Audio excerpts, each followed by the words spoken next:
All right, so I'm going to go through levels in this tutorial, and I'm a huge fan of levels. I know a lot of my students fight me on this, and they like to do levels in a single layer or else brightness contrast, but I'm going to go through why I do things in sections.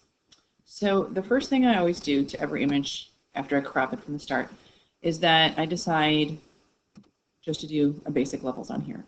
And things I'm looking for in here, I'm looking for my white indicator to have some information and the black indicator to have some information underneath the histogram.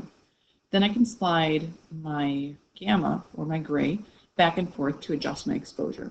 And you can already see what this does for your colors in your picture. It's going to give you that brightness contrast that you're looking for. But if you notice in the histogram, you're not losing any of your values. So this is my personal preference of why I like levels over brightness contrast. So after this, a lot of times editors will just say this is great and go forward if you're a novice, but I'd like to go into other parts of this and be a little bit more specific. So I'm going to show you just one part and then show you the rest as it's finished. So when I'm doing a selection, I'm just going to take the quick selection. I'm going to go through and I'm going to pick up the sky. Now I have a lot of empty spaces in here because of the weeping willow, and I want to go inside those branches and get that exactly. So I'm going to go up here to the selected mask.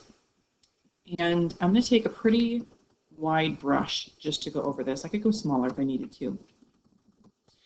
And I'm over here, and I'm going to do this one, the Refine Edge Brush tool, because I want to pick up just the differences of the values of the edge of these branches versus the sky. So the nice thing about this is it's going to pick up all the edges for me. All I need to do is just brush over it and then give Photoshop a second to catch up with me. I'm going to process. I can go back inside here too and pull out the sky between the branches, and it's really separating based on value. So it's going to find the darker values versus light and give you those edges. So I'm going to sweep across the bottom, and I like to sweep over all of my edges just to make sure I have a really nice smooth edge and you don't see any of the editing. Let it process, go into here. If I miss something, you can just sweep back over it again.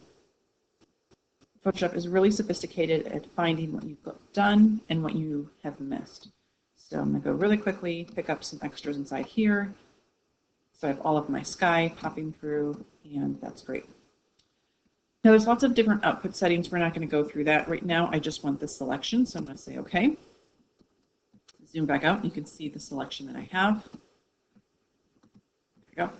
And again, I'm going to do levels on just the sky.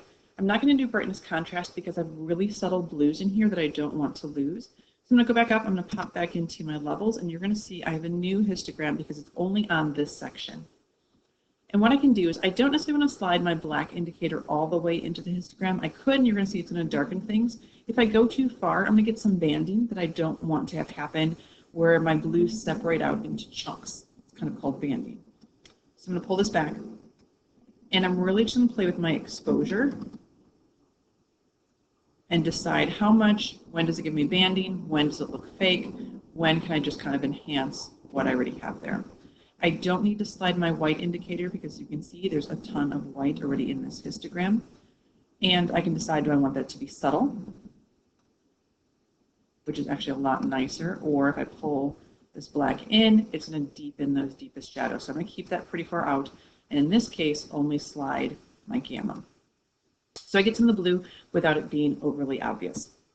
So when you're doing your levels, I would really recommend you do it by section, just so you can see what the original was. And if I go section by section, I can really piece together what I want to have happen in each section, because they don't have the same value range across each section. So if I'd selected just the water, I can get some of those highlights to pop out, like so. And here is my favorite trick. Since I'd already selected the sky, I want to now select all of the trees and everything else besides the sky. But that would take a lot of refining of the edges to go back through. So instead, I can just right-click on the mask itself. I can say Add Mask to Selection. You're going to see it's going to pick up that sky. I'm okay with it picking up the sky right now because I'm going to go into my levels, and you're going to see there's my sky again.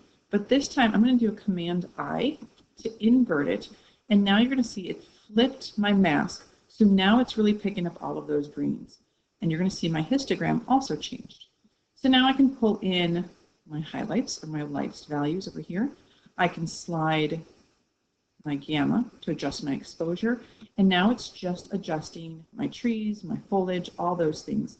And I'm getting a much better range. You can see the difference of my original versus what I've done in editing. It's a lot more dynamic. It has a lot more contrast. Yet I didn't do anything to really delete values. I just adjusted them in levels. So let's just pop each one of these out again so you can kind of see the difference in my water, the difference in the land, and then just the difference in the sky. I always start with an overall levels just to see what my entire image is looking like. And that was a great choice for me. So please, as you're doing your editing, make sure you start with an overall blanket levels, but then go in section by section because you can see it's going to make a huge difference in the end.